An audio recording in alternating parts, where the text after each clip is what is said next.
Hello, good evening. എല്ലാ പ്രേക്ഷകർക്കും prime ടൈമിലേക്ക് സ്വാഗതം.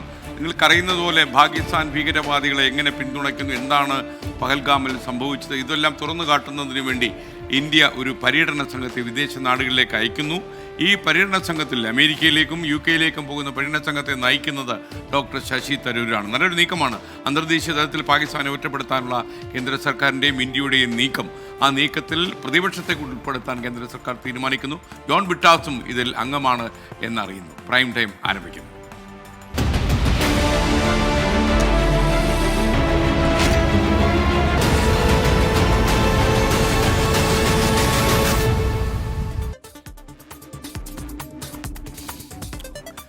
പ്രിയപ്പെട്ട പ്രേക്ഷകർക്ക് ഒരിക്കൽ കൂടി സ്വാഗതം. പ്രൈം ടൈം തുടരുകയാണ്. ഏറ്റവും പ്രധാനപ്പെട്ട ഒരു വാർത്ത ഈ മണിക്കൂറിൽ വരുന്നത് തൃശ്ശൂർ ചാലക്കുടിയിൽ ബ്യൂട്ടി പാർലർ ഉടമ ഷീല സണ്ണിയെ വ്യാജ ലഹരി കേസിൽ കുടുക്കിയ സംഭവത്തിൽ കേസിൻ്റെ ആസൂത്രക അതായത് മരുമകളുടെ സഹോദരിയാണെന്ന് നിങ്ങൾക്കറിയാം. ആ ആസൂത്രകയെ നാട്ടിലെത്തിക്കാൻ നീക്കം തുടങ്ങി. 72 ദിവസം ഒരു നിരപരാധി ജയിലിൽ കിടന്ന സംഭവമാണ് ഷീല സണ്ണിക്കുണ്ടായത്.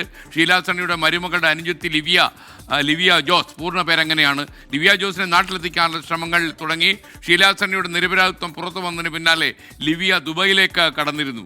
ലിവിയയുമായി പോലീസ് ഫോണിൽ ബന്ധപ്പെട്ടു. 24 പ്രൈം ടൈം ബ്രേക്കിംഗുമായി സൂരജ് സജി തൃശ്ശൂരിൽ നിന്ന് ചേരുന്നു.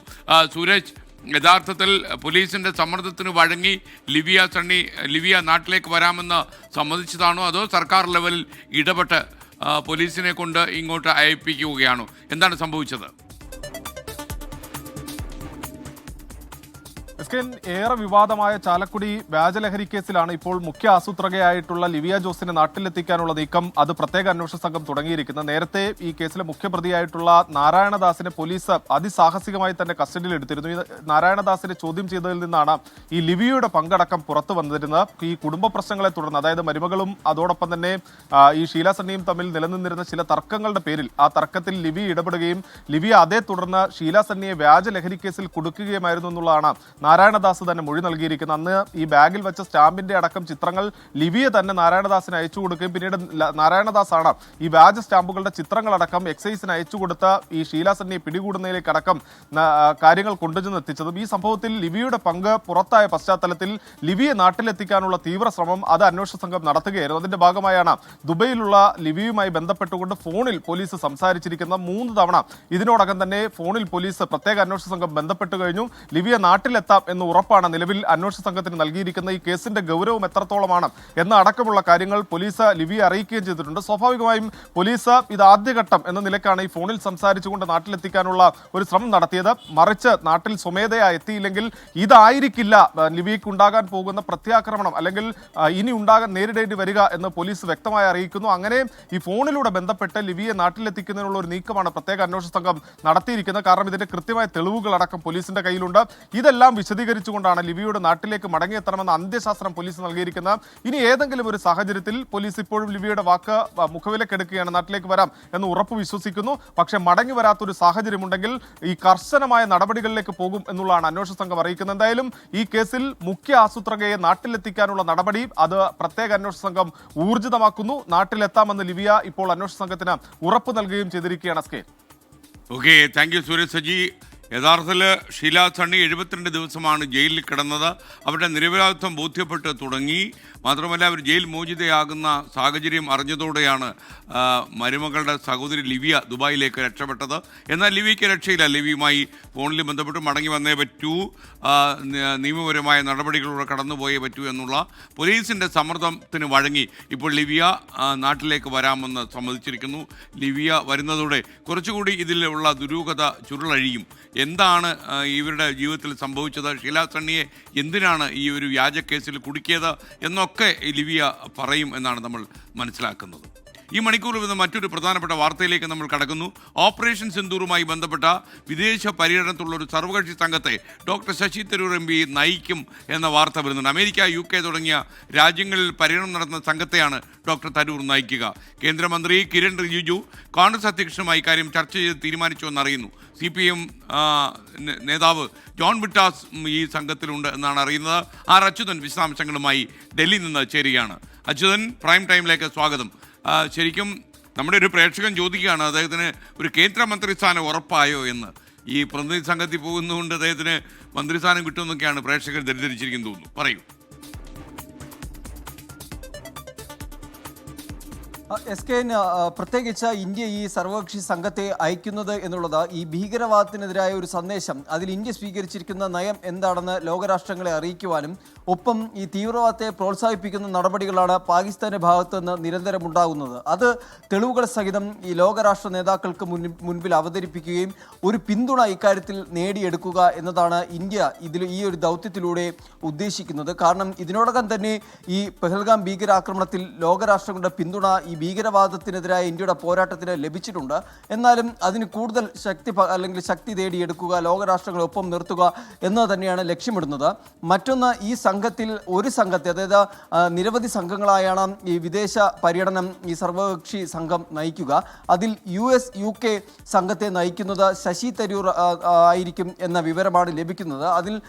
അതിലുള്ള ഒരു കാര്യം എന്നുള്ളത്, ശശി തരൂർ നിലവിൽ ഈ വിദേശകാര്യ സ്റ്റാൻഡിംഗ് കമ്മിറ്റിയുടെ ചെയർമാൻ കൂടിയാണ് പാർലമെന്റിന്റെ. ആ ഒരു സാഹചര്യം കണക്കിലെടുത്തുകൊണ്ടാണ്, ആ ഒരു ഘടകം കണക്കിലെടുത്തുകൊണ്ടാണ് ശശി തരൂരിന് അതിന്റെ ചുമതല നൽകിയിരിക്കുന്നത് എന്നാണ് നമുക്ക് മനസ്സിലാക്കാൻ കഴിയുന്നത്. ഇതുമായി ബന്ധപ്പെട്ട ശശി തരൂർ തന്നെ തന്റെ പാർട്ടിയോട് ഇക്കാര്യം അറിയിക്കണം എന്ന് അഭ്യർത്ഥിച്ചതായാണ് നമുക്ക് മനസ്സിലാകുന്നത്. അതിന്റെ അടിസ്ഥാനത്തിൽ കേന്ദ്രമന്ത്രി കിരൺ റിജിജു കോൺഗ്രസിന്റെ അധ്യക്ഷൻ മല്ലികാർജ്ജുന ഖാർഗെയുമായി സംസാരിക്കുകയും ഈ കാര്യം അവതരിപ്പിക്കുകയും ചെയ്തിട്ടുണ്ട്. മറ്റൊന്ന്, കേരളത്തിൽ നിന്നുള്ള മറ്റൊരു MPയായ CPMന്റെ രാജ്യസഭ MPയായ ജോൺ ബ്രിട്ടാസും ഈ ഒരു സംഘത്തിൽ ഉണ്ടാകും എന്നാണ് നമുക്കിപ്പോൾ അറിയാൻ കഴിയുന്നത്. ഇതിന് പുറമെ അസറുദ്ദീൻ ഒവൈസി, ഗുലാം നബി ആസാദ്, അതുപോലെ കനിമൊഴി ഉൾപ്പെടെയുള്ള സുപ്രിയ സുലെ ഉൾപ്പെടെയുള്ള MPമാരും ഈ സംഘത്തിൻ്റെ ഭാഗമാകുന്നുണ്ട്.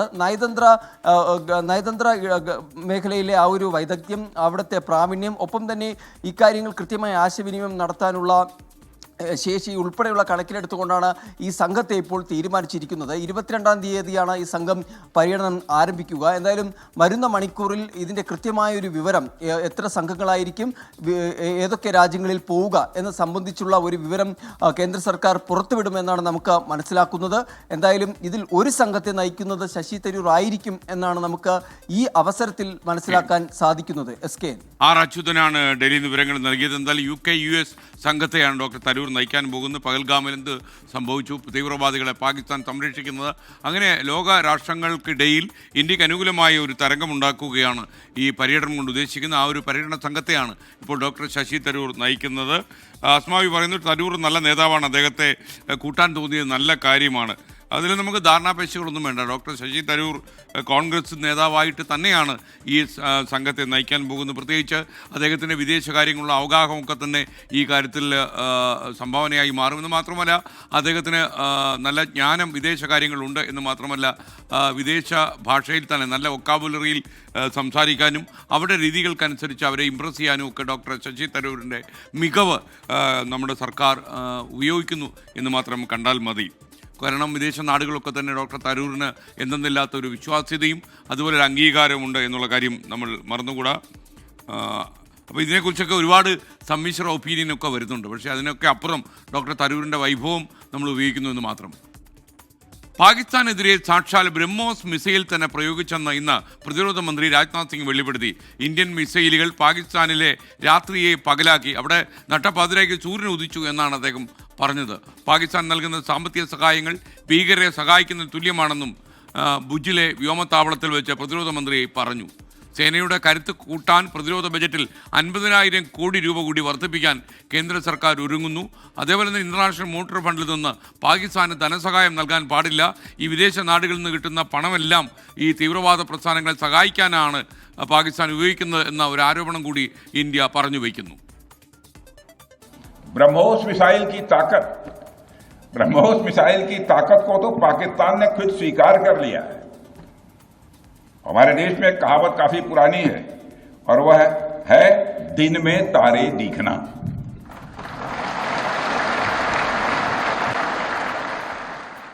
പാകിസ്ഥാൻ വ്യോമത്താവളങ്ങളിൽ ഇന്ത്യ കനത്ത നാശം വിതച്ചതെങ്ങനെയെന്ന ചോദ്യത്തിനുള്ള ഉത്തരം ഇതാദ്യമായാണ് പാകിസ്ഥാനെതിരെ ബ്രഹ്മോസ് മിസൈൽ തന്നെ പ്രയോഗിച്ചെന്ന് ഇന്ത്യ വെളിപ്പെടുത്തുന്നത്. തദ്ദേശീയമായി വികസിപ്പിച്ച ബ്രഹ്മോസിന്റെ കരുത്ത് ലോകത്തിന് ബോധ്യപ്പെടുന്ന നിമിഷം. 15 ബ്രഹ്മോസ് മിസൈലെങ്കിലും പ്രയോഗിച്ചെന്നാണ് വിവരം. ഓപ്പറേഷൻ സിന്ദൂറിൽ കണ്ടത് ട്രെയിലർ മാത്രമെന്നും പ്രതിരോധ മന്ത്രി രാജ്നാഥ് സിംഗ് പറഞ്ഞു. പാകിസ്ഥാന് സാമ്പത്തിക സഹായം നൽകുന്നത് അന്താരാഷ്ട്ര ഏജൻസികൾ അവസാനിപ്പിക്കണം. സഹായം ചെല്ലുക ഭീകരരുടെ കൈകളിലേക്കാണ്. കൊടും ഭീകരൻ മസൂദ് അസറിന് 14 കോടി രൂപ നൽകാൻ പാകിസ്ഥാൻ തീരുമാനിച്ചിട്ടുണ്ടെന്നും പ്രതിരോധ മന്ത്രി പറഞ്ഞു. പഹൽഗാം സംഭവത്തിന് ശേഷവും IMF പാകിസ്ഥാന് സാമ്പത്തിക സഹായം അനുവദിച്ചിരുന്നു. ഓപ്പറേഷൻ സിന്ദൂറിന് പിന്നാലെ പ്രതിരോധ സംവിധാനങ്ങൾ കൂടുതൽ കാര്യക്ഷമമാക്കാൻ ഒരുങ്ങുകയാണ് കേന്ദ്ര സർക്കാർ. 50,000 കോടി രൂപ അധികമായി അനുവദിച്ചാൽ ആകെ പ്രതിരോധ ബജറ്റ് 7 ലക്ഷം കോടി കടക്കും. നിലവിൽ 6.81 ലക്ഷം കോടിയാണ് പ്രതിരോധ ബജറ്റ്. പാർലമെന്റിന്റെ ശൈത്യകാല സമ്മേളനത്തിൽ അധിക തുകയ്ക്ക് അനുമതി നേടാനാണ് നീക്കം. പുത്തൻ ആയുധങ്ങൾ വാങ്ങുന്നതിനൊപ്പം തദ്ദേശീയമായ ആയുധങ്ങൾ വികസിപ്പിക്കാനുമാണ് തുക വിനിയോഗിക്കുക. നമ്മുടെ സൈന്യത്തിന്റെ കരുത്ത് ലോകത്തിന് ബോധ്യപ്പെട്ട ദിനങ്ങളാണ് കഴിഞ്ഞുപോയത്. ഭാവി മുന്നിൽ കണ്ട് എല്ലാവിധ ഭീഷണികളെയും തോൽപ്പിക്കാനുള്ള കരുത്തു കൂട്ടുകയാണ് നമ്മുടെ പ്രതിരോധ സേന. ഡൽഹിയിൽ നിന്നും ശ്രീനാഥ് ചന്ദ്രൻ, 24. ജമ്മു കാശ്മീരിലെ ബുദ്ഗാമിൽ നിന്ന് 3 ഭീകരരെ കൂടി ഇന്ന് പിടികൂടി. പിടിയിലായത് 2020 മുതൽ ലഷ്കർ എ തയ്യബയുടെ ഓവർഗ്രൗണ്ട് വർക്കേഴ്സായി പ്രവർത്തിക്കുന്ന ആളുകൾ. ഭീകരരുടെ കയ്യിൽ നിന്നും ഒരു പിസ്റ്റളും ഒരു ഗ്രനേഡും കണ്ടെടുത്തിട്ടുണ്ട്. ബൽറാം നെടുങ്ങാടി ഡൽഹിയിൽ നിന്നും ടെലിഫോണിൽ ചേരുന്നു. ബൽറാം, പ്രൈം ടൈമിലേക്ക് സ്വാഗതം. എന്താണ് ഉണ്ടായത്? SN ജമ്മു കശ്മീരിൽ പഹൽഗാം ഭീകരാക്രമണത്തിന് ശേഷം പ്രാദേശിക ഭീകരർക്കെതിരെ ആരംഭിച്ച ഓപ്പറേഷന്റെ ഭാഗമായാണ് ഇപ്പോൾ 3 ഭീകരവാദികളെ കൂടി പ്രാദേശിക ഭീകരവാദികൾ കൂടി പിടിയിലായിരിക്കുന്നത്. ഈ 3 പേരും ലഷ്കർ എ തൊയ്ബയുടെ ഓവർഗ്രൗണ്ട് വർക്കേഴ്സായി പ്രവർത്തിക്കുകയായിരുന്നു കഴിഞ്ഞ 5 വർഷത്തോളമായി എന്ന വിവരമാണ് ജമ്മു കശ്മീർ പോലീസിന് ലഭിച്ചിരിക്കുന്നത്. ഇതുമായി ബന്ധപ്പെട്ട് ലഭിച്ച രഹസ്യ വിവരത്തിന്റെ അടിസ്ഥാനത്തിലാണ് പോലീസ് ഇവരെ ചോദ്യം ചെയ്യുകയും തുടർന്ന് ഇവരുടെ അറസ്റ്റ് രേഖപ്പെടുത്തുകയും ചെയ്തിരിക്കുന്നത്. മുസാമിൽ അഹമ്മദ്, ഇഷ്ഫാഖ് പണ്ഡിറ്റ്, മുനീർ അഹമ്മദ് എന്നീ 3 പേരാണ് അറസ്റ്റിലായിരിക്കുന്നത്. 3 പേരും ബുദ്ഗാം സ്വദേശികൾ തന്നെയാണ്. ഈ മേഖല കേന്ദ്രീകരിച്ചുകൊണ്ട് തെക്കൻ കശ്മീർ കേന്ദ്രീകരിച്ച് പ്രാദേശിക ഭീകരരുടെ വലിയൊരു ശൃംഖല തന്നെ പ്രവർത്തിക്കുന്നുണ്ട് എന്നുള്ള വിവരം നേരത്തെ തന്നെ സുരക്ഷാ സേനയ്ക്ക് ലഭിച്ചിരുന്നു. കഴിഞ്ഞ ദിവസങ്ങളിൽ 48 മണിക്കൂറിനിടെ 6 ഭീകരവാദികളെ ഈ പ്രദേശത്ത് വെച്ച് തന്നെയാണ് വധിക്കാൻ സുരക്ഷാ സേനയ്ക്ക് കഴിഞ്ഞത്. ഇതുമായി ബന്ധപ്പെട്ട് ഉള്ള വാർത്താ സമ്മേളനവും ഇന്ന് സംയുക്ത വാർത്താ സമ്മേളനവും സൈന്യവും ജമ്മുകശ്മീർ പോലീസും നടത്തിയിരുന്നു. ഈ ഭീകരരുടെ പ്രവർത്തനങ്ങൾ സംബന്ധിച്ചുള്ള വിശദാംശങ്ങളും വിശദീകരിച്ചു. പ്രധാനമായും റിക്രൂട്ട്മെന്റ്, ഫണ്ടിംഗ് അടക്കമുള്ള മേഖലകളിൽ പ്രവർത്തിച്ച ഭീകരരാണ് കഴിഞ്ഞ 2 ദിവസങ്ങളിലായി നടന്ന ഏറ്റുമുട്ടലുകളിൽ കൊല്ലപ്പെട്ടത് എന്നാണ് ജമ്മുകശ്മീർ പോലീസ് വിശദീകരിക്കുന്നത്. മേഖലയിൽ പ്രാദേശിക ഭീകരർക്ക് വേണ്ടിയുള്ള ഈ ഓപ്പറേഷൻ തുടരും എന്നും സുരക്ഷാ സേന വ്യക്തമാക്കിയിട്ടുണ്ട്. SKN. Okay, thank you. Balram നെടുങ്ങാടിയാണ് ടെലിഫോണിൽ ഉണ്ടായിരുന്നത് ഡൽഹിയിൽ നിന്ന്. ഇപ്പോൾ ഒരു വാർത്ത നാൻമരിയ സണ്ണി അറിയിക്കുന്നു. പറവൂരിൽ കഞ്ചാവുമായി ഒരു ബസ് ജീവനക്കാരൻ പിടിയിലായി. വൈപ്പിൻ കുഴിപ്പള്ളി വടക്കേക്കരയിൽ ആലത്തൂർ വീട്ടിൽ ബിജുവിനെയാണ് പോലീസ് പിടികൂടിയത്. ഇയാളുടെ കയ്യിൽ നിന്നും 25 ഗ്രാം കഞ്ചാവും കഞ്ചാവ് ബീഡിയും 2 പാക്കറ്റും പിടിച്ചെടുത്തു എന്ന് ആൻമരിയ സണ്ണി റിപ്പോർട്ട് ചെയ്യുന്നു. കൂടുതൽ വിവരങ്ങൾ നമുക്ക് പിന്നാലെ അറിയാൻ കഴിയും. എന്തായാലും ബസ് ജീവനക്കാരൊക്കെ ഇങ്ങനെ തുടങ്ങുന്നു എന്ന് വെച്ചാൽ പിന്നെ ആരാണിത് കൊണ്ട് നടക്കാത്തതെന്നുള്ള ചോദ്യം ബാക്കിയാകുന്നു. മറ്റൊരു വാർത്തയിലേക്ക്. നെടുമ്പാശ്ശേരിയിൽ CISF ഉദ്യോഗസ്ഥർ കൊലപ്പെടുത്തിയ ഐവിൻ ജിജോയ്ക്ക് നാട് ഇന്ന് വിട നൽകി. തുറവൂർ സെന്റ് അഗസ്റ്റിൻ പള്ളിയിലാണ് സംസ്കാരം നടന്നത്. ഐവിനെ കൊലപ്പെടുത്തിയവർക്ക് പരമാവധി ശിക്ഷ വാങ്ങിക്കൊടുക്കുമെന്ന് ആദരാഞ്ജലി അർപ്പിക്കാനെത്തിയ പ്രതിപക്ഷ നേതാവ് VD സതീശൻ പറഞ്ഞു.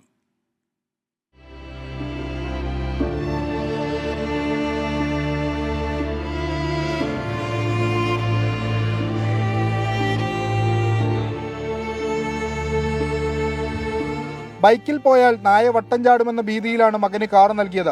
അതൊരു മടങ്ങിവരവില്ലാത്ത യാത്രയായി മാറുമെന്ന് സ്വപ്നത്തിൽ പോലും കരുതിയില്ല ഈ അമ്മ. നാട്ടുകാർക്ക് ഇനിയും നടുക്കം മാറിയിട്ടില്ല. അമ്മാന്ന് പറഞ്ഞില്ലേ, 2 വീലറിന് പോയാ പട്ടിയായി ചാടുന്ന കാറിൽ വിട്ടു തരുമ്പോൾ സഹിക്കാൻ പറ്റില്ല. കേട്ടപ്പോ നമ്മളിവിടെ കണ്ണിൽ തന്നെ ഒഴിപ്പോയി. മനുഷ്യ മനസാക്ഷിക്ക് തന്നെ ഞെട്ടിക്കുന്ന തരത്തിൽ അത്ര അതിക്രൂരമായിട്ട്. ഞാൻ നല്ല പോസ്റ്റ്മോർട്ടം സ്ഥലത്തുണ്ടായിരുന്നു. അവിടുന്ന് കൈയുടെ ഒരു ഭാവമൊന്നുമില്ല. വേണ്ടപ്പെട്ട ഒരാളായിരുന്നു. അവനെ ഇങ്ങനെ ചെയ്ത ആളെ നിയമത്തിന്റെ മുന്നേ കൊണ്ടുവന്ന് കൃത്യമായ അവന് ഒരു വിധി ന്യായത്തിൽ ഏൽപ്പിച്ചു കൊടുക്കണമെന്ന്. നാളെ ഒരു പിള്ളേർക്ക് ഇങ്ങനെ ഒരു അവസ്ഥ വരരുത്. കൊലപാതകികളായ CISF ഉദ്യോഗസ്ഥർക്ക് പരമാവധി ശിക്ഷ നൽകണമെന്ന് പ്രതിപക്ഷ നേതാവ്. ഇത് ഒരു അപകടമല്ല, ക്രൂരമായ കൊലപാതകമാണ്. അത് ഉത്തരവാദികളായ ആളുകളെ കൊലക്കുറ്റത്തിന് തന്നെ കേസെടുത്ത് അവർക്കെതിരായ നിയമപരമായ നടപടികൾ സ്വീകരിക്കണം.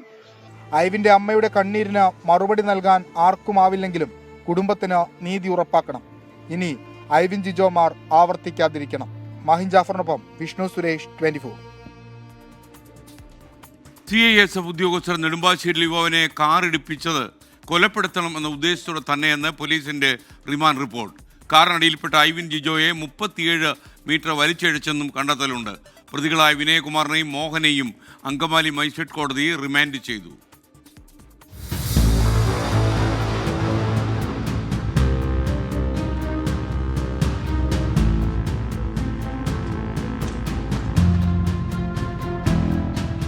CISF ഉദ്യോഗസ്ഥർ നടത്തിയ കൊടും ക്രൂരതയുടെ വിശദാംശങ്ങളാണ് റിമാൻഡ് റിപ്പോർട്ടിലുള്ളത്. കാർ തട്ടിയതിനെ തുടർന്നുള്ള തർക്കം നേരിയ സംഘർഷത്തിന് വഴിവെച്ചു. പോലീസ് വന്നിട്ട് പോയാൽ മതിയെന്ന് കൊല്ലപ്പെട്ട ഐവിൻ ജോർജ് CISF ഉദ്യോഗസ്ഥരോട് പറഞ്ഞു. വീഡിയോയും പകർത്തി. ഇതെല്ലാമാണ് ഐവിനെ കൊലപ്പെടുത്താനുള്ള പ്രകോപനത്തിന് കാരണം. പ്രതികൾ കുറ്റം സമ്മതിച്ചിട്ടുണ്ട്. CISF SI Vinaykumar Das, constable Mohan എന്നിവരെ 29-ാം തീയതി വരെയാണ് റിമാൻഡ് ചെയ്തത്. പ്രതികൾക്കായി കസ്റ്റഡി അപേക്ഷ ഉടൻ നൽകും. കസ്റ്റഡിയിൽ ലഭിച്ച ശേഷമാകും തെളിവെടുപ്പ് നടത്തുക. പരമാവധി CCTV ദൃശ്യങ്ങളും ശാസ്ത്രീയ തെളിവുകളും പോലീസ് ശേഖരിച്ചു. അങ്കമാലി കോടതിയിലെത്തിച്ച പ്രതികൾക്ക് നേരെ കടുത്ത പ്രതിഷേധമുണ്ടായിരുന്നു. 24 കൊച്ചി. നമുക്ക് ആ മാതാപിതാക്കളുടെയൊക്കെ സങ്കടം നമുക്ക് വാക്കുകളിൽ കുറിച്ചിടാൻ കഴിയില്ല. കാരണം ബൈക്കിൽ പോയാൽ അപകടം എന്തെങ്കിലും വന്നാലോ എന്ന് കരുതി, നായ്ക്കളുടെ മുന്നിൽ ചെന്നുപെട്ടാലോ എന്ന് കരുതി കാറിൽ പോയി വരുന്ന മകൻ്റെ മൃതദേഹം തിരിച്ചു വരുന്നു. അവനെ മനുഷ്യ നായ്ക്കൾ കൊലപ്പെടുത്തി കഴിഞ്ഞു എന്നറിയുന്ന മാതാപിതാക്കളുടെ വികാരം. കേരളത്തിൽ ഇത്തരം സംഭവങ്ങൾ ആവർത്തിക്കാതിരിക്കട്ടെ എന്ന് മാത്രമേ നമുക്ക് പറയാൻ കഴിയൂ. CISF പോലെ ഒരു ഉത്തരവാദപ്പെട്ട സ്ഥാപനത്തിൻ്റെ കീഴിൽ ജോലിയെടുക്കുന്ന 2 പേരാണ് ഇത് ചെയ്തത് എന്നുകൂടി അറിയുമ്പോൾ ഈ കുറ്റം കൂടുതൽ നമ്മളെ ആശ്ചര്യപ്പെടുത്തുകയും അത്ഭുതപ്പെടുത്തുകയും രോഷപ്പെടുത്തുകയും ഒക്കെ ചെയ്യുന്നുണ്ട്. മൊഴിയെടുക്കാൻ വിളിച്ചു വരുത്തി അനധികൃതമായി തടങ്കൽ പാർപ്പിച്ചു എന്ന പരാതിയിൽ വനംവകുപ്പ് ഉദ്യോഗസ്ഥർക്കെതിരെ പോലീസ് കേസെടുത്തു എന്ന വാർത്ത. 3 വനംവകുപ്പ് ഉദ്യോഗസ്ഥന്മാർക്കെതിരെയാണ് ഇപ്പോൾ കേസെടുത്തിരിക്കുന്നത്. വനംവകുപ്പ് കസ്റ്റഡിയിൽ നിന്ന് തമിഴ്നാട് സ്വദേശിയെ KU ജനീഷ് കുമാർ MLA മോചിപ്പിച്ചു കൊണ്ടുപോയത് വിവാദമായിരുന്നു. വിവരങ്ങളുമായി AV ജയശങ്കർ ചേരുന്നു പത്തനംതിട്ടയിൽ നിന്ന്. ജയശങ്കർ, പ്രൈം ടൈമിലേക്ക് സ്വാഗതം. പറയൂ, കാര്യങ്ങൾ ഇപ്പോൾ മാറി മറിയുന്നല്ലോ, എന്താണ് സംഭവം?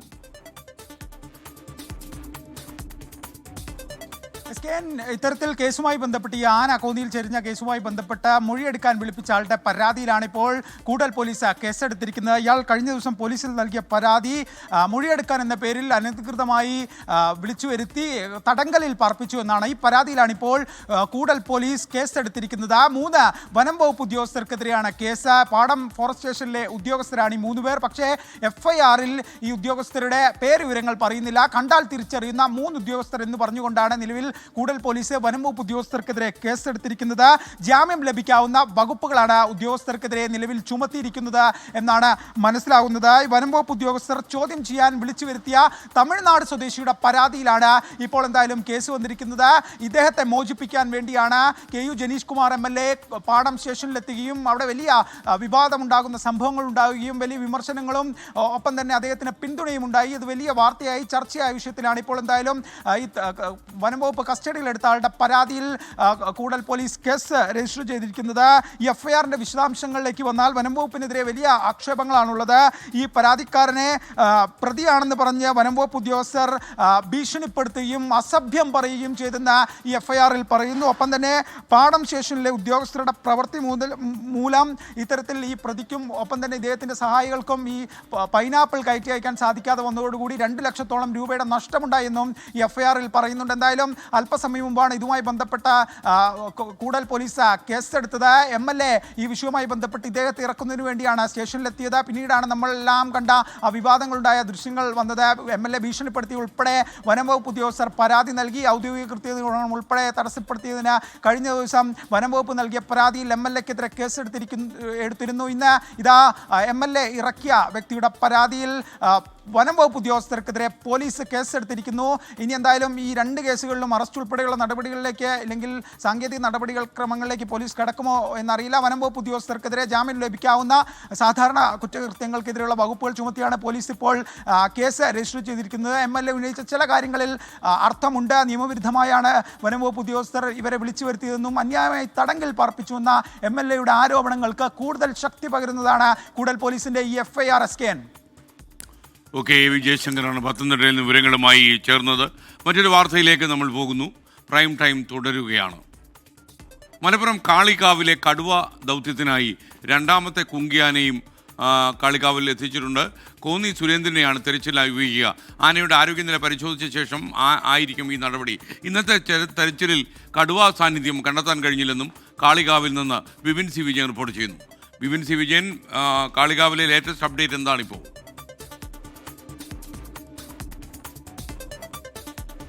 SKN കാളികാവ് പാറശ്ശേരിയിലേക്ക് 2ാമത്തെ കുങ്കിയാനയെയും എത്തിച്ചിരിക്കുന്നു. കോന്നി സുരേന്ദ്രനെയാണ് എത്തിച്ചിരിക്കുന്നത്. ആദ്യ ദിവസം തന്നെ ആദ്യത്തെ കുങ്കിയാനയായ കുഞ്ചുവിനെ എത്തിച്ചിരുന്നു. പക്ഷേ ഇതുവരെയും തിരച്ചിലിനായി ഉപയോഗിച്ചിട്ടില്ല.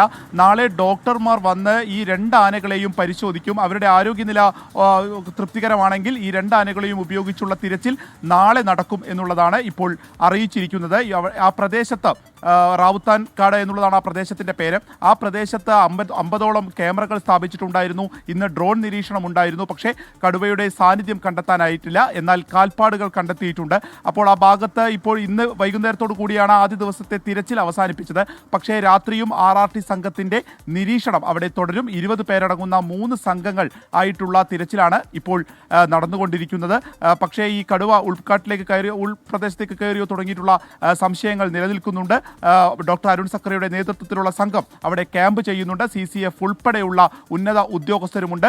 കടുവയെ പിടികൂടുക എന്നുള്ളതാണ്. അപ്പോൾ 2 കൂടുകളാണ് ഇന്നിപ്പോൾ സ്ഥാപിച്ചിരിക്കുന്നത്. ഒന്ന്, ഈ ഗഫൂറിനെ കടുവ പിടിച്ച ആ ഒരു പ്രദേശത്ത് ഒരു കൂട് സ്ഥാപിച്ചിരിക്കുന്നു. ഒപ്പം തന്നെ ഈ വെള്ളം കുടിക്കാൻ വരാൻ സാധ്യതയുള്ള അടുത്തുള്ള ഒരു അരുവി, അതിനടുത്തും ഒരു കൂട് സ്ഥാപിച്ചിട്ടുണ്ട്. അപ്പോൾ അതിൽ പെടുമെന്നുള്ള ഒരു പ്രതീക്ഷയാണ് നിലവിലുള്ളത്. കാരണം ക്യാമറയിൽ ഇതുവരെയും ഒരു ദൃശ്യങ്ങളും കടുവയുടേതായിട്ട് പെട്ടിട്ടില്ല എന്നുള്ളതും എടുത്തു പറയേണ്ട ഒരു കാര്യമാണ്. നാളെ 3ാമത്തെ ദിവസമാണ്. 3ാമത്തെ ദിവസവും സജീവമായി തന്നെ തിരച്ചിൽ നടത്തും. അതിനുള്ള എല്ലാ സജ്ജീകരണങ്ങളും വനംവകുപ്പ് ഇതിനോടകം തന്നെ കാളികാവിൽ എത്തിച്ചിട്ടുണ്ട്. തിരുവനന്തപുരം വഞ്ചിയൂരിൽ യുവ അഭിഭാഷകയെ മർദ്ദിച്ച കേസിൽ പ്രതി ബെയിലിൻ ദാസിന് ജാമ്യമില്ല. പ്രതിയെ 14 ദിവസത്തേക്ക് Vanchiyoor judicial first class magistrate കോടതി റിമാൻഡ് ചെയ്തു. ജാമ്യാപേക്ഷ നാളെ പരിഗണിക്കും. കുറ്റകൃത്യത്തിന്റെ ആഴം കോടതിക്ക് ബോധ്യമായെന്ന് മർദ്ദനമേറ്റ ശ്യാമിലി പ്രതികരിച്ചു. ഓഫീസിലെ 2 ജൂനിയർ അഭിഭാഷകർ തമ്മിൽ നടന്ന തർക്കത്തിൽ ഇടപെട്ടപ്പോൾ സംഭവിച്ചതാണ് മർദ്ദനം. പ്രതിക്ക് കുടുംബവും 3 കുട്ടികളുമുണ്ട്. സമൂഹത്തിൽ മാന്യതയുള്ള വ്യക്തി, ലീഡിംഗ് അഭിഭാഷകനാണ്. ജാമ്യത്തിന് വേണ്ടി കോടതിയിൽ പ്രതിഭാഗത്തിന്റെ വാദങ്ങൾ ഇതായിരുന്നു. എന്നാൽ ഇതിനെയെല്ലാം തള്ളിയാണ് കോടതി ജാമ്യം നിഷേധിച്ചത്. തെളിവുകൾ നശിപ്പിക്കാനുള്ള സാധ്യതയുണ്ടെന്ന് പറഞ്ഞ പ്രോസിക്യൂഷൻ സാക്ഷികളെയും ഇരയെയും പ്രതി സ്വാധീനിക്കാൻ ശ്രമിക്കുമെന്നും കോടതിയിൽ പറഞ്ഞു. ഇക്കാര്യങ്ങളായിരുന്നു ജാമ്യത്തെ എതിർക്കാനുള്ള പ്രോസിക്യൂഷന്റെ പ്രധാന വാദങ്ങൾ. പ്രതിഭാഗത്തിന്റെ വാദങ്ങളിൽ കഴമ്പില്ലെന്ന് കണ്ടെത്തിയ കോടതി പ്രതിയെ 14 ദിവസത്തേക്ക് റിമാൻഡ് ചെയ്തു. ഫോർട്ട് ആശുപത്രിയിൽ വൈദ്യപരിശോധന പൂർത്തിയാക്കി പ്രതിയെ പൂജപ്പുര ജയിലിലെത്തിച്ചു.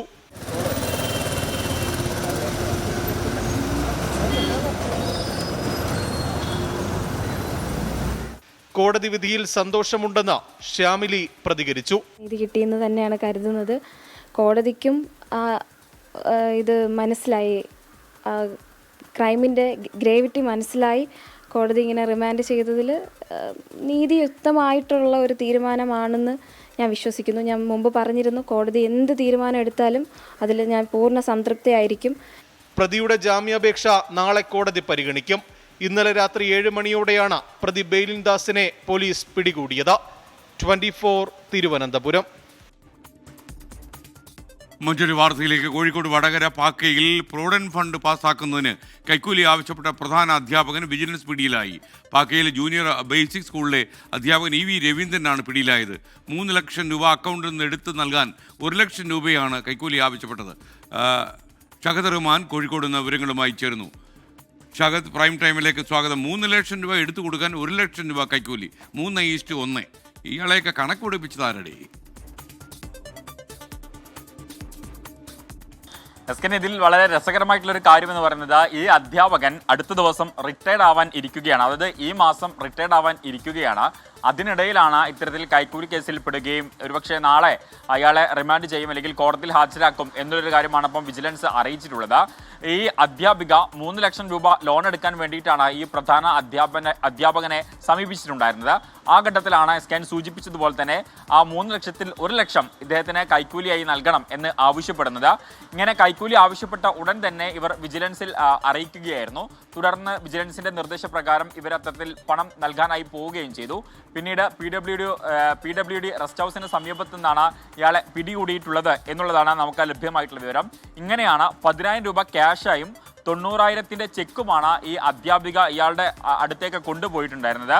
കോഴിക്കോട് വിജിലൻസ് യൂണിറ്റിലെ DYSP ബിജുവിന്റെ നേതൃത്വത്തിലുള്ള സംഘമാണ് അല്പസമയം മുൻപ് ഇയാളെ കസ്റ്റഡിയിൽ എടുത്തിട്ടുണ്ടായിരുന്നത്. SKN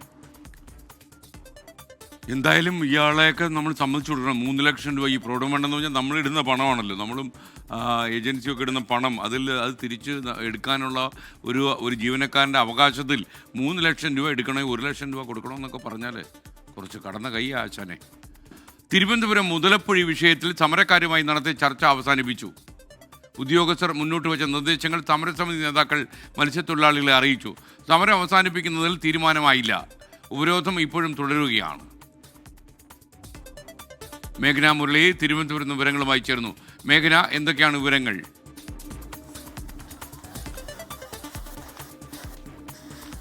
ഇന്ന് രാവിലെ മുതൽ തുടങ്ങിയ സമരമാണ് മുതലപ്പൊഴിയിൽ. ഇപ്പോഴും ഈ സമരം തുടരുന്നു എന്നുള്ളതാണ് നമ്മളിപ്പോൾ ദൃശ്യങ്ങളിൽ കാണുന്നത്. ഹാർബർ എക്സിക്യൂട്ടീവ് എഞ്ചിനീയറെ മത്സ്യത്തൊഴിലാളികൾ ഉപരോധിക്കുകയാണ്. ഇപ്പോഴും ഹാർബർ എക്സിക്യൂട്ടീവ് എഞ്ചിനീയറെ മത്സ്യത്തൊഴിലാളികൾ ഉപരോധിക്കുന്നു. അത് പോലീസ് സേന അത് തടയാനുള്ള ശ്രമങ്ങൾ മത്സ്യത്തൊഴിലാളികൾ ഒന്ന് റിലാക്സ് ചെയ്തിട്ട് പറഞ്ഞാൽ മതി. ഈ കാര്യം എനിക്ക് മനസ്സിലായി. മേഘന ഈ സ്പോട്ടിലേക്ക് ഓടിയെത്തിയതാണെന്ന് മനസ്സിലായി. എന്തായാലും മുതലപ്പുഴയിലെ സമരക്കാരുമായി നടത്തിയ ചർച്ച അവസാനിച്ചു എന്ന വാർത്തയാണ് വരുന്നത്. ഉദ്യോഗസ്ഥന്മാർ മുന്നോട്ട് വെച്ച നിർദ്ദേശങ്ങളൊന്നും സമരസമിതി നേതാക്കൾ അംഗീകരിച്ചിട്ടില്ല എന്നാണ് ഞാൻ മനസ്സിലാക്കുന്നത്. സമരം ഇപ്പോഴും തുടരുന്നു. അവിടെ നേരിയ ഒരു രീതിയിൽ സംഘർഷ സാധ്യത ഉണ്ട് താനും. മേഘന മുരളി തുടരുകയാണ്. പറയും മേഘന.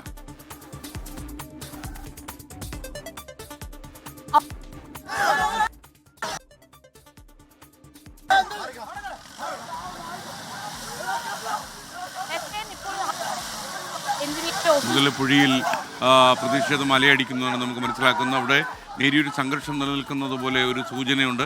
അതെന്താണെന്ന് മേഘനയ്ക്ക് മാത്രമേ റിപ്പോർട്ട് ചെയ്യാൻ കഴിയൂ എന്ന് ഞാൻ മനസ്സിലാക്കുന്നു. മേഘന, ഇപ്പോഴെന്താ അവിടെ സംഭവിക്കുന്നത്? ആളുകൾ അങ്ങോട്ടും ഇങ്ങോട്ടും ഓടുന്നല്ലോ. SKN ഇപ്പോൾ മുതലപ്പൊഴി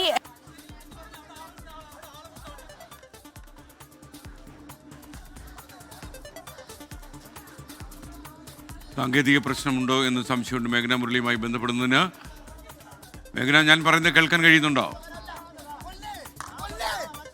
മേഘന, ഞാൻ പറയുന്നത് കേൾക്കാൻ കഴിയുന്നുണ്ടോ? അവിടെ സംഘർഷം SKN നിലവിൽ ഇപ്പോൾ ഇവിടെ സംഘർഷഭരിതമായിട്ടുള്ള സാഹചര്യമാണ്. അതിൽ പ്രധാനമായും നമ്മൾ രാവിലെ മുതൽ വാർത്ത നൽകുന്നത് പോലെ ഈ ഹാർബർ എക്സിക്യൂട്ടീവ് എഞ്ചിനീയർ വിഭാഗം ഉദ്യോഗസ്ഥരും മത്സ്യത്തൊഴിലാളികളും ചർച്ച നടത്തിയിരുന്നു. അതായത് ഇവർ രാവിലെ മുതൽ ഇവിടെ ഉപരോധം നടത്തുകയാണ്. അതിന്റെ ഭാഗമായി ചർച്ച നടത്തുന്നു. ആ ചർച്ചയിൽ പല ആവശ്യങ്ങളും മുന്നോട്ട് വയ്ക്കുന്നു. പക്ഷേ ഈ ആവശ്യങ്ങൾ അംഗീകരിക്കാൻ വേണ്ടി ഇതുവരെ മത്സ്യത്തൊഴിലാളികൾ തയ്യാറായിട്ടില്ല. അതിന്റെ ഭാഗമായി തന്നെ ഹാർബർ എക്സിക്യൂട്ടീവ് എഞ്ചിനീയറെ ഉപരോധിക്കുന്നു. ഈ സമയമായിട്ടും ഇതുവരെ ഹാർബർ എക്സിക്യൂട്ടീവ് എഞ്ചിനീയർക്ക് ഈ ഓഫീസിൽ നിന്ന് പുറത്തേക്ക് ഇറങ്ങാൻ സാധിച്ചിട്ടുണ്ടായിരുന്നില്ല. അതിന്റെ ഭാഗമായാണ് ഇപ്പോൾ ഇവിടെ മത്സ്യത്തൊഴിലാളികൾ പ്രതിഷേധിക്കുന്നത്. അതായത് ഇവരുടെ ആവശ്യങ്ങൾ പരിഗണിക്കാതെ, ഇവരുടെ ആവശ്യങ്ങൾ പരിഹരിക്കാതെ ഈ ഉദ്യോഗസ്ഥരെ പുറത്തുവിടില്ല എന്നുള്ളതായിരുന്നു പ്രധാനമായും മത്സ്യത്തൊഴിലാളികൾ പറഞ്ഞത്. ഇപ്പോൾ അല്പസമയം മുന്നേ ഈ ഹാർബർ എക്സിക്യൂട്ടീവ് എഞ്ചിനീയർ ഈ ഓഫീസ് കാര്യാലയത്തിന് മുന്നിൽ നിന്നും പുറത്തേക്ക് പോയിട്ടുണ്ട്. പക്ഷേ ഇപ്പോഴും ഇവിടെ സംഘർഷഭരിതമായ സാഹചര്യമാണ്. നമ്മൾ ഈ ദൃശ്യങ്ങൾ കണ്ടതുപോലെ തന്നെ മത്സ്യത്തൊഴിലാളികളും പോലീസും തമ്മിൽ ഒരു സംഘർഷം നിലനിൽക്കുന്നു. അവർ പ്രധാനമായും ഈ ഹാർബർ എക്സിക്യൂട്ടീവ് എഞ്ചിനീയറെ പുറത്തുവിട്ടതിനാണ് ഇപ്പോൾ പ്രതിഷേധം. കാരണം അവരുടെ ആവശ്യങ്ങൾ അംഗീകരിക്കാതെ ഈ ഹാർബർ ഇവർ പ്രധാനമായും പറഞ്ഞിട്ടുണ്ടായിരുന്നു. പിന്നീട് പോലീസ് സംരക്ഷണയിലാണ് ഇപ്പോൾ അല്പസമയം മുന്നേ ഹാർബർ എക്സിക്യൂട്ടീവ് എഞ്ചിനീയർ പുറത്തേക്ക് പോയിട്ടുള്ളത്. അതിലാണ് ഇപ്പോൾ പ്രതിഷേധക്കാർ പോലീസിനെതിരെ വരെ പ്രതിഷേധിക്കുന്നത്. കാരണം ഈ മണിക്കൂറുകൾ ഇന്ന് രാവിലെ മുതൽ ഈ തീരദേശ റോഡ് ഉപരോധിക്കുന്നു, ഹാർബർ എക്സിക്യൂട്ടീവ് ഓഫീസ് എഞ്ചിനീയറുടെ കാര്യാലയം ഉപരോധിക്കുന്നു, ഇവിടെ കഞ്ഞിവെച്ച് സമരം ചെയ്യുന്നു. അതിനുശേഷം വൈകുന്നേരമാണ് ഈ ഉദ്യോഗസ്ഥർ മത്സ്യത്തൊഴിലാളികളുമായി ചർച്ച ചെയ്യാൻ തയ്യാറായത്. ആ ചർച്ചയ്ക്ക് ശേഷവും ഇവർ ഈ ഉദ്യോഗസ്ഥർ മുന്നോട്ട് വെച്ച ആവശ്യങ്ങൾ പൂർണ്ണമായും അംഗീകരിക്കാൻ മത്സ്യത്തൊഴിലാളികൾ തയ്യാറായിട്ടില്ല. മറ്റൊരു പ്രധാനപ്പെട്ട കാര്യം എന്ന് പറയുന്നത് ഇവരുടെ കൂട്ടത്തിലുള്ള ഒരു മത്സ്യത്തൊഴിലാളി ഈ സമരത്തിന്റെ ഭാഗമായി ഈ ഹാർബർ എക്സിക്യൂട്ടീവ് എഞ്ചിനീയറുടെ കാര്യാലയം തകർത്തതും ചില്ലും മറ്റും തകർത്തതും കൂടി പ്രധാനമായും ഇവർ ഉന്നയിക്കുന്നുണ്ട്. അതുകൊണ്ട് തന്നെ ഇവർ ഇവിടെ പ്രതിഷേധം തുടരുന്നു. പോലീസ് അവരെ അനുനയിപ്പിക്കാനുള്ള ശ്രമങ്ങൾ തുടരുന്നുണ്ട്. പക്ഷേ അവർ മത്സ്യത്തൊഴിലാളികൾ പ്രകോപിതരാണ്. അവർ രാവിലെ തന്നെ, അതായത് അവർ കലാകാലങ്ങളായി ഇവിടെ സമരം ചെയ്യുന്നവരാണ്. അതുകൊണ്ട് തന്നെ ഇവർക്ക് അവരുടെ ആവശ്യങ്ങൾ പരിഗണിക്കാതെ, ഇവരുടെ ആവശ്യങ്ങൾ പരിഹരിക്കാതെ പുറകോട്ട് പോവില്ല എന്നുള്ളതാണ് പ്രധാനമായും മത്സ്യത്തൊഴിലാളികൾ പറയുന്നത്. കാണുന്നത് മത്സ്യത്തൊഴിലാളികൾ തമ്മിൽ ഒരു സംഘർഷം നിലനിൽക്കുന്നു. അത് നേരത്തെ സംഘർഷം തുടങ്ങാൻ എക്സിക്യൂട്ടീവ് എഞ്ചിനീയർ ഈ ഓഫീസിൽ നിന്ന് പുറത്തിറക്കുന്നതുമായി ബന്ധപ്പെട്ടാണ്. ഈ ഓഫീസർ ഇപ്പോൾ പുറത്തിറങ്ങി പോയിട്ടുണ്ട്. പക്ഷേ ഇപ്പോഴും ഈ പോലീസും മത്സ്യത്തൊഴിലാളികളും തമ്മിലുള്ള സംഘർഷം നിലനിൽക്കുന്നു എന്നുള്ളതാണ് അവരുടെ പ്രധാനപ്പെട്ട ഇപ്പോഴത്തെ ആവശ്യം. കസ്റ്റഡിയിലുള്ള മത്സ്യത്തൊഴിലാളിയായിട്ടുള്ള മുജീബിനെ എന്നുള്ളതാണ്. കാരണം മുജീബ് ഇപ്പോഴും കസ്റ്റഡിയിൽ തുടരുകയാണ്. അത് പൊതുമുതൽ നശിപ്പിച്ചു എന്നുള്ളതാണ് മുജീബിനെതിരെയുള്ള കേസ്. ഈ അവിടുത്തെ ഉപരോധ സമരത്തിൽ ഓഫീസിന്റെ കാര്യാലയം തകർത്തു എന്നുള്ളതാണ്. പക്ഷേ പോലീസ് പറയുന്നത് പൊതുമുതൽ നശിപ്പിച്ച വകുപ്പ്, അതുകൊണ്ട് റിലീസ് ചെയ്യാൻ പറ്റില്ല എന്നുള്ളതാണ് പോലീസ് പറയുന്നത്. അതൊരു പ്രധാനപ്പെട്ട സംഘർഷത്തിന്റെ കാരണമാണ്. കൂടാതെ ഈ ഡ്രഡ്ജർ കാലങ്ങളായി പ്രവർത്തിക്കുന്നില്ല. ഇവർക്ക് ഉപജീവന മാർഗം നിലച്ചിട്ട് കാലങ്ങൾ, അങ്ങനെ ഇവർ പറഞ്ഞ് കാലാകാലങ്ങളായി പറ്റിക്കുന്നു എന്നുള്ള കാര്യം കൂടി തൊഴിലാളികൾ പറയുന്നുണ്ട്. ഇപ്പോഴും ഈ സമയമായിട്ടും, അതായത് ഇത്രയും ദിവസങ്ങൾ ഈ സംഘർഷം ഇത് ഇപ്പോൾ മുതലപ്പുഴയിൽ വീണ്ടും സംഘർഷമുണ്ടായി എന്നാണ് മേഘന മുരളി റിപ്പോർട്ട് ചെയ്യുന്നത്. ശരിക്കും പോലീസുമായിട്ടുള്ള അഭിപ്രായ വ്യത്യാസം, പോലീസ് അവരെ അനുനയിപ്പിക്കാൻ ശ്രമിക്കുന്നുണ്ടെങ്കിലും മത്സ്യത്തൊഴിലാളികൾ തയ്യാറാകുന്നില്ല അനുനയ നീക്കങ്ങൾക്ക് എന്നാണ് നമ്മൾ മനസ്സിലാക്കുന്നത്.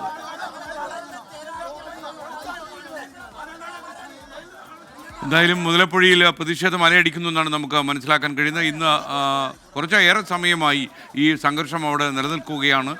പ്രിയപ്പെട്ട പ്രേക്ഷകർക്ക് നേരത്തെ ചാനൽ കണ്ടവർക്ക് മനസ്സിലായിട്ടുണ്ടാകും, 24 ഇക്കാര്യം സംപ്രേഷണം ചെയ്തിരുന്നു. ഇപ്പോഴും ഈ സംഘർഷത്തിന് കാര്യമായ അയവ് വന്നിട്ടില്ല എന്നാണ് നമുക്ക് മനസ്സിലാക്കാൻ കഴിയുന്നത്. പോലീസുമായി വാക്കേറ്റമുണ്ടായി മത്സ്യത്തൊഴിലാളികൾ. എന്നാൽ മത്സ്യത്തൊഴിലാളികളെ അനുനയിപ്പിക്കാനുള്ള ശ്രമമാണ് പോലീസ് നടത്തിയത്. പല ഉദ്യോഗസ്ഥന്മാരെയും തടഞ്ഞു വയ്ക്കാനൊക്കെ നീക്കം നടന്നു. എന്നാൽ ആ നീക്കത്തെയൊക്കെ പോലീസ് അനുനയത്തിലൂടെ ചെറുത്ത് തോൽപ്പിക്കുകയായിരുന്നു. മേഘന, താങ്കൾ കേൾക്കാമെങ്കിൽ പറയൂ.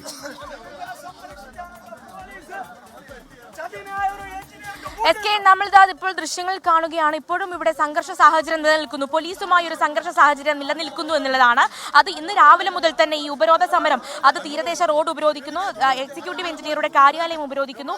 ആ സമയത്ത് തന്നെ ഒരു സംഘർഷ സാധ്യത നിലനിൽക്കുന്നുണ്ട്. ഇപ്പോൾ ഈ സമയത്തും ഇവിടെ സംഘർഷം തുടരുന്നു. അത് ഈ പോലീസുമായിട്ടുള്ള അഭിപ്രായ വ്യത്യാസം ഈ മത്സ്യത്തൊഴിലാളികൾ പങ്കുവയ്ക്കുന്നു. അതുപോലെ തന്നെ ഞാൻ നേരത്തെ സൂചിപ്പിച്ചതുപോലെ തന്നെ ഹാർബർ എക്സിക്യൂട്ടീവ് എഞ്ചിനീയറുടെ കാര്യാലയം, അവിടെ നിന്ന് ഈ എക്സിക്യൂട്ടീവ് എഞ്ചിനീയറെ കൊണ്ടുപോയോ ഇല്ലയോ അവരെ ഉദ്യോഗസ്ഥർ അവരുടെ ജോലി അവർ പാലിച്ചു. ഞാൻ പറയുന്നത് ഒരു മിനിറ്റ് അല്ലേ ചേട്ടാ, നിങ്ങൾ കാണിച്ചത് മഹാപോക്കൃത്വം. എന്താ മീഡിയക്കാർ എപ്പോഴും ലൈവ് കാണണം. ആ അദ്ദേഹത്തിനെ കൊണ്ടുപോകാനും എടുക്കാനും ഉദ്യോഗസ്ഥർ അവരുടെ ജോലി ചെയ്ത്.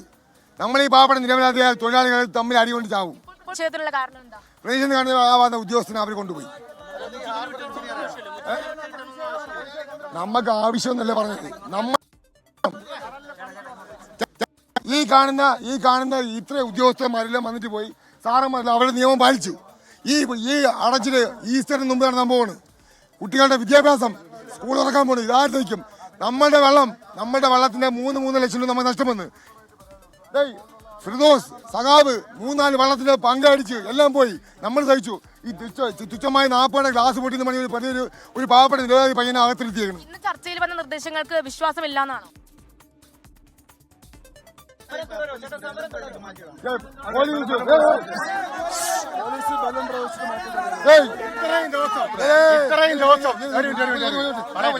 ഇത്രയും ദിവസം സമരം ചെയ്യുമ്പോഴത്തേക്ക് എല്ലാം പോലീസ് നമുക്ക് അനുകൂലമായിരുന്നു.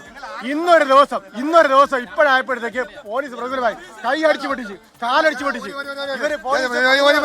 ഞാൻ പറഞ്ഞു, ഉദ്യോഗസ്ഥർ അവരുടെ ജോലി ചെയ്തു. ശരി, ഈ കടത്തിക്കൊണ്ടു പോകാനും ഈ ഉദ്യോഗസ്ഥർ നടന്നു വെച്ച ഉദ്യോഗസ്ഥരെ കൊണ്ടുപോകാനും അവര് കാണിച്ച പ്രകടനം നമുക്കൊപ്പം കാണിച്ചെങ്കിലേ. നിങ്ങൾ അറിഞ്ഞു എന്താണ് ഉദ്യോഗസ്ഥരെ അവരുടെ ജോലി ചെയ്തു. അവരെ ഏൽപ്പിച്ച ജോലി ചെയ്തു. പക്ഷേ ഈ ജനങ്ങളെ നിങ്ങൾ കാണിച്ച ഉദ്യോഗസ്ഥന് കാണിച്ച 1% നമ്മളെ കാണിച്ചെങ്കിലേ ഈ കടലിൽ നമ്മൾ പണിക്ക് പോയിരുന്നത്. മുതലപ്പുഴയിൽ ഉദ്യോഗസ്ഥന്മാരെ തടഞ്ഞു വയ്ക്കാൻ ശ്രമം നടന്നു. പോലീസുമായി നേരിയ സംഘർഷവും വാക്കേറ്റവും അവിടെ ഉണ്ടായി. ഇപ്പോഴും അവിടെ സംഘർഷത്തിന്റെ അന്തരീക്ഷത്തിന് വലിയ അയവ് വന്നിട്ടില്ല എന്നാണ് നമുക്ക് മനസ്സിലാക്കാൻ കഴിയുന്നത്. ഇനിയൊരു ഇടവേള. നിങ്ങൾക്കറിയുന്ന പോലെ തിരുവനന്തപുരത്തെ മുതലപ്പുഴയിൽ സംഘർഷത്തിന് വലിയ അയവ് വന്നിട്ടില്ല. തടഞ്ഞു വെച്ച ഉദ്യോഗസ്ഥന്മാരെ പോലീസ് മോചിപ്പിച്ചു കൊണ്ടുപോയി. ചർച്ച ഏതാണ്ട് അവസാനിച്ചു. ഉദ്യോഗസ്ഥർ മുന്നോട്ട് വെച്ച നിർദ്ദേശങ്ങളൊന്നും സമരസമിതി നേതാക്കൾ അംഗീകരിച്ചിട്ടില്ല. ഉദ്യോഗസ്ഥന്മാർ മോചിപ്പിച്ചത് കൊണ്ടുപോയതിനു ശേഷം പോലീസുമായി മത്സ്യത്തൊഴിലാളികൾ നേരിയ അഭിപ്രായ വ്യത്യാസവും വാക്കേറ്റവും ഒക്കെ ഉണ്ടായി. സംഘർഷത്തിന് അയവുണ്ടാക്കാൻ പോലീസ് പരമാവധി ശ്രമിക്കുന്നുണ്ട്. എന്നാൽ കാര്യങ്ങൾ ഇപ്പോഴും തിന്നക്കരയിൽ എത്തിയിട്ടില്ല എന്നാണ് മനസ്സിലാക്കുന്നത്. മേഘന മുരളി മുതലപ്പുഴയിൽ നിന്നും വീണ്ടും ചേരുന്നു. മേഘന, അവിടെ സംഘർഷത്തിന് നേരിയ അയവ് വന്നു എന്നാണോ നമുക്ക് മനസ്സിലാകുന്നത്?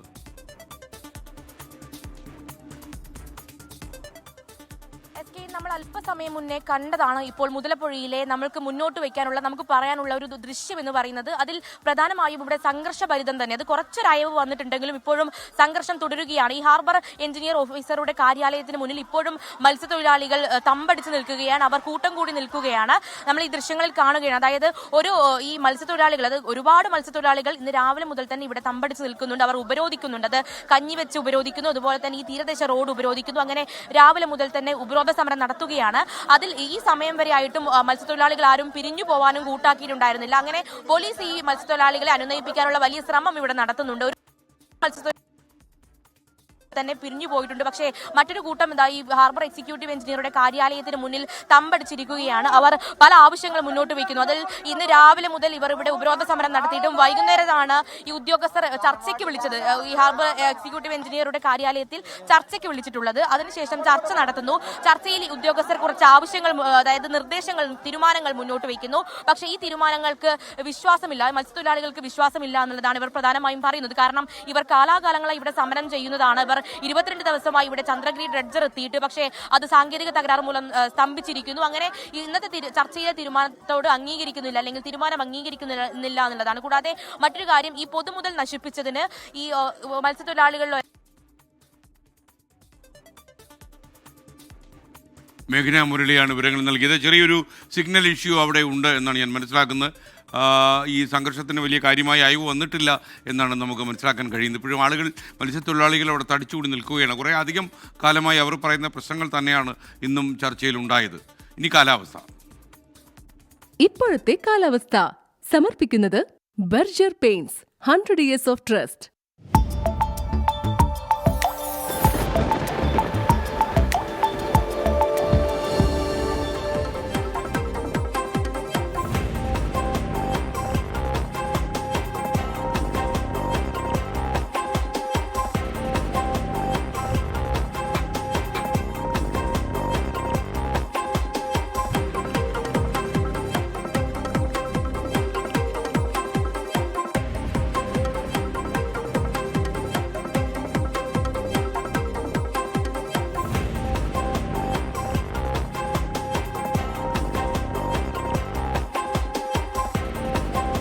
ഇതോടെ പ്രൈം ടൈം അവസാനിക്കുന്നു. നിങ്ങൾക്ക് എല്ലാവർക്കും നല്ലൊരു രാത്രി ഞാൻ നേരുന്നു. Good night.